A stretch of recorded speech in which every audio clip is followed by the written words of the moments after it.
I ran into this last week. Here's what fixed it for me. If you're looking to check your transaction history on Bybit, follow these simple steps. Step 1. Log into your Bybit account.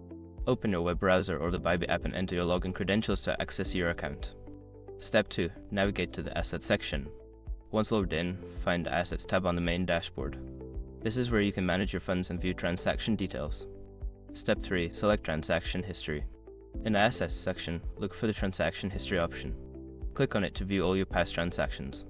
Step 4. Filter your transactions. You can filter your transaction history by date, type, or status to find specific entries. This is helpful if you're looking for a particular transaction. Step 5. Review your transactions. Take a moment to review the details of each transaction, including amounts, fees, and timestamps. If you notice any discrepancies, you can reach out to support.